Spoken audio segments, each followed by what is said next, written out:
Your self-improvement journey is a spiritual journey. So the whole point of self-improvement is to become the best that you can be. So let's start from the beginning.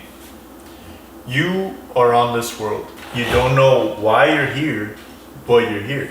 If you were on the self-improvement journey, then while you are here, you are striving to be the best that you can be. You're striving to be all that you can be. For example, let's say that you are an artist and you are afraid of rejection.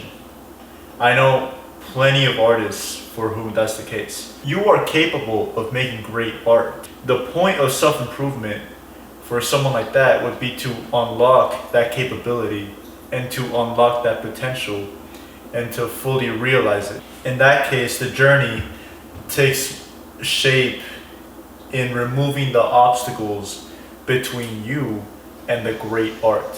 What that looks like is, for someone who's afraid of rejection, would be overcoming that fear of rejection. That could look something like meditating, quieting your mind. That way your ideas flow more freely. Whatever it is, self-improvement should be striving to remove all of the obstacles that are in your path that are stopping you from becoming all that you can be. This is the core of self-improvement. Even if you don't know it, taking steps will help you later on. For example, when I started my self-improvement journey, I first started with reading Atomic Habits, which is basically like the self-improvement book.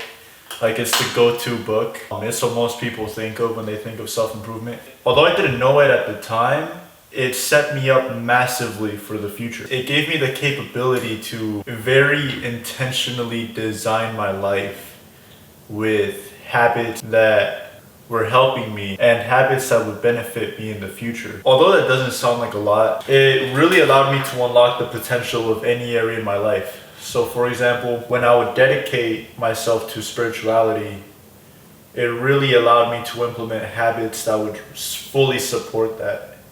So instead of just saying, oh, I'm a spiritual person, I could actually meditate consistently, do yoga consistently, read spiritual texts like the Bible or whatever other book.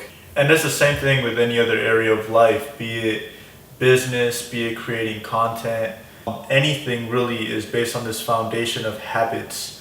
And it's a foundation I wouldn't have had I not taken the steps.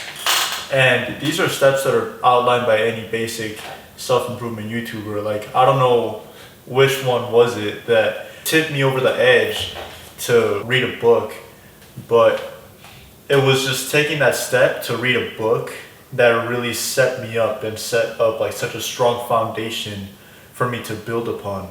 Self-improvement gives you the foundation to build anything worth building. In this day and age, very few people are disciplined from the get-go. Parents generally don't raise very disciplined children, and that's not necessarily their fault. That's just a product of the time that we're in. We live in a culture of like constantly being on our phones, constantly getting dopamine hits, constantly chasing the next high on Instagram or TikTok or whatever it may be. And we don't give ourselves the space to accomplish much, which is why a lot of people settle for very little. This is why, especially in this day and age, everybody who wants to do something worth doing needs to do self-improvement.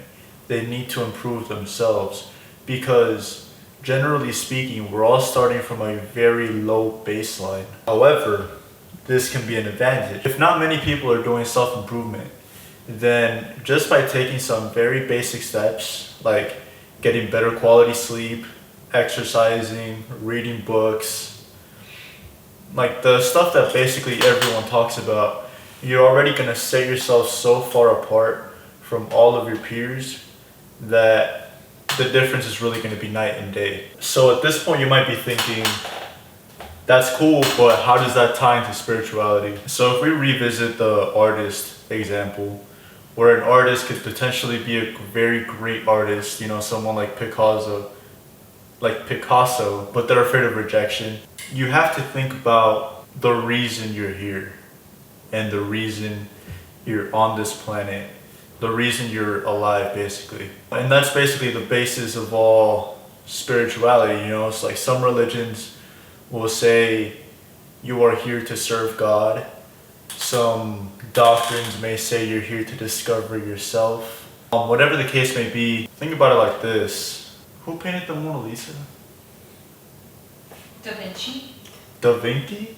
Okay, let's say Da Vinci was born in 2023 and he grew up around social media and he was afraid of rejection, let's just say. So Da Vinci's already lived and died. You know, his spiritual journey, he's already gone through that. So what's left really is just his work.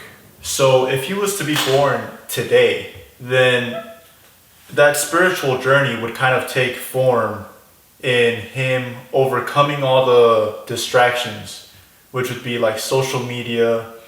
It would be maybe he's getting bullied in school, something like that. It would be overcoming his fear of rejection, you know, and really becoming everything that Da Vinci could be. And that's not just like the journey for like a great artist of the Renaissance. That is the journey for everybody, because everybody has that potential. It's only very few people that actually realize that potential. If you want to get anywhere close to realizing that potential, you're going to have to do self-improvement. As far as how to actually do that, I'll have some more videos up ahead outlining my journey, outlining some of the steps you can take, what's worked for me, and all that good stuff. So I'm going to end that there. I hope this made sense for you. If you have any questions, please put them in the comment section, because I would definitely love some feedback. Like, comment, subscribe, basic YouTube stuff. Thank you for watching.